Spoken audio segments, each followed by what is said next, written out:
Welcome back. I'm Jeremy with Desert Tsunami, and today we're going to talk about mapping.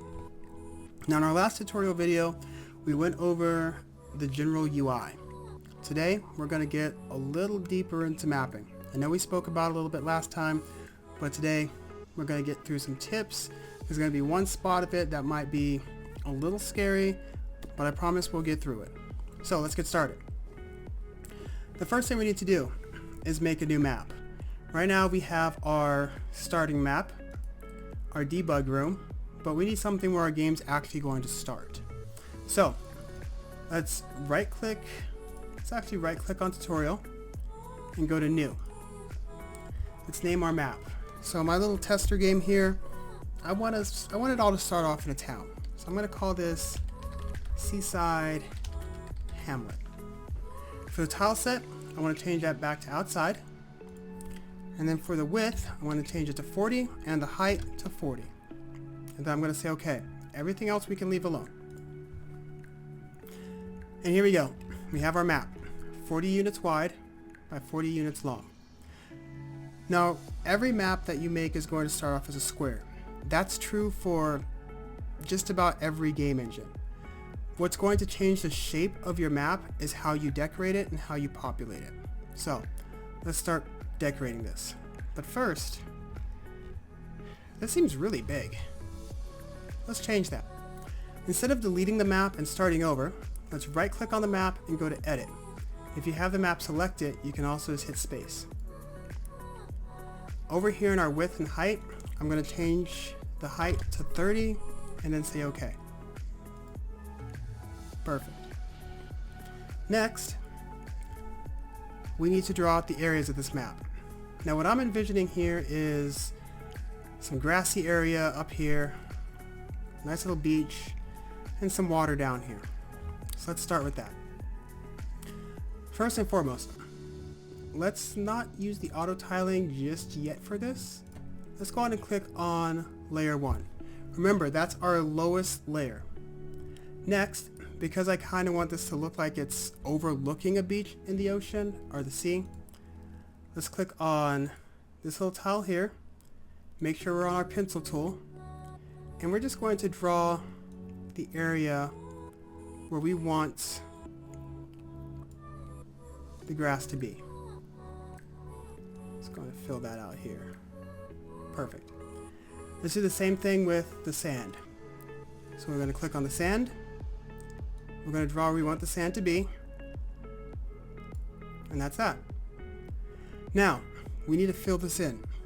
We have a layout, but we don't really have a map just yet. So, let's come back down here, click on our flood tool, and click above the grass. Or below it if that's where you want it to be. It's totally up to you. We're going to do the same thing with the sand. Now the way this works is a flood tool is going to fill in the entire area without getting rid of any other tiles up to the point where it can't flood anymore. That's why we're able to fill this in as quickly as we did. Alright. Next, let's go over here to the sandy one that looks like it has this blue bird in the middle. And we're going to click down here. Perfect. I don't particularly like this. Oh. So I'm going to change that. Great.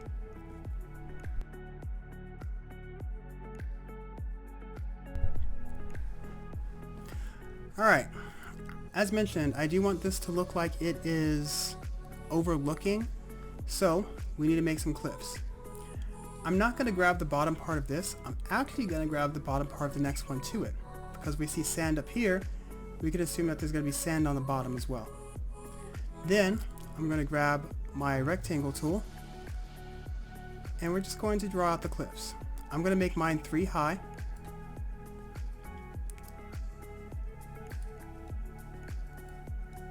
That's looking pretty good.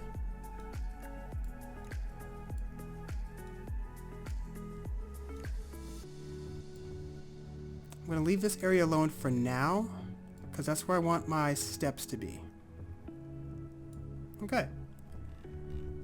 Now for our steps, let's grab this guy. Oops. We're going to do the same thing. Just the middle part. I think 3 is good enough.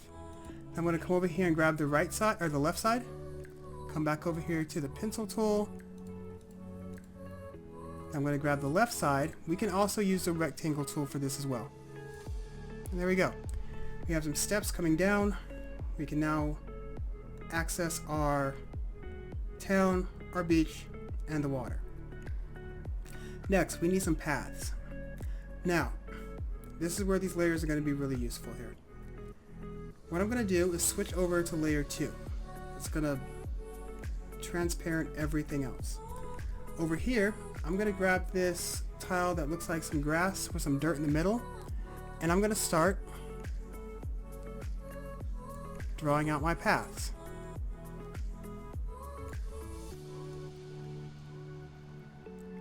Now, how you want your paths to be is totally up to you.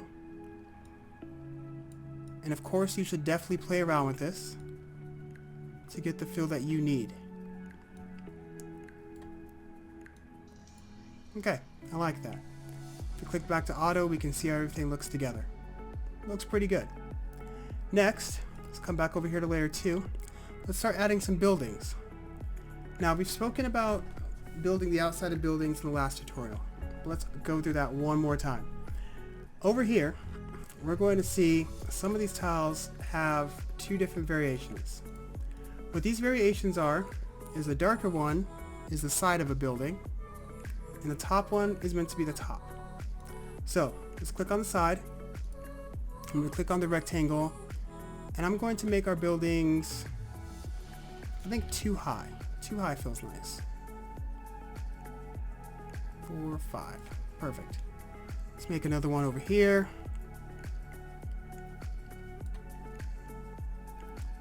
Do another one right here. A little too high on that one. I'm going to have one right here as well, but it's going to be a little bit different. Okay, I think that works out.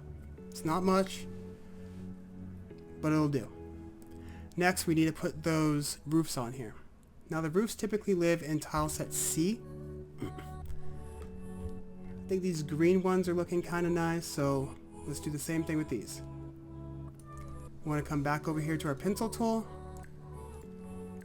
I'm actually just going to get these all done in one swoop.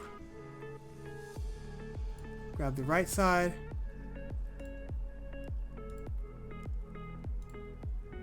And then we want to grab the middle.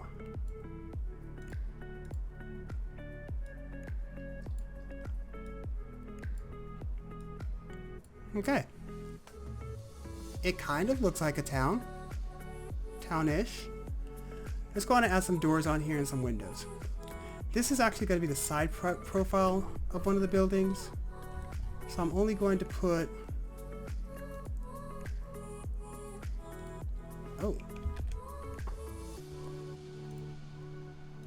a small window on there. I did switch layers again here. I'm going to do the same thing with these guys as well. Let's add some windows to them. And then we can add one of these little holes here for a door.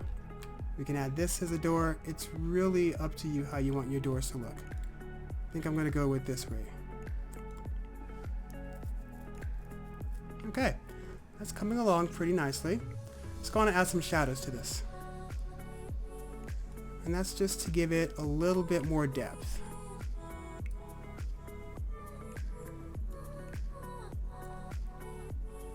Yep, we're going to put the shadows right there as well.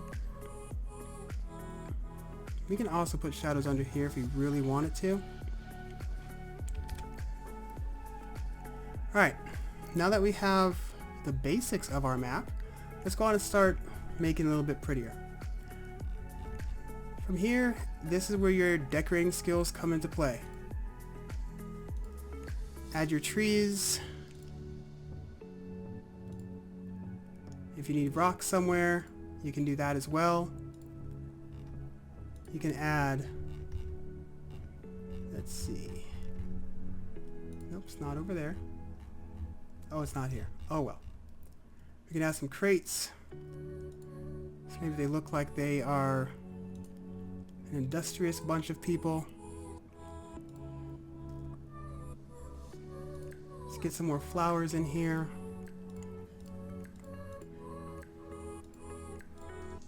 And yes, I am just kind of placing things around randomly.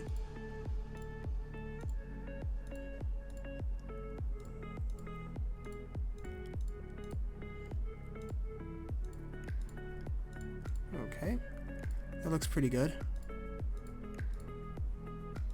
I feel with it being on the side of a mountain, there should be a giant rock somewhere.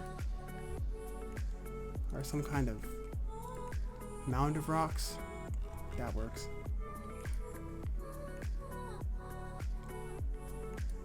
Maybe we want to add some vines. Well, no, maybe not those. Okay, let's not do that. Alright, but you're starting to get the idea, right? Maybe a few more trees here. Perfect. Okay. So, we have our town. So, that's going to be the end of part 1. In part 2 of this, we're going to jump into some of the more fun parts of map creation. We're going to talk a lot more about the tile sets, how to create our own, and what all of this really means. So, I will see you in the next one.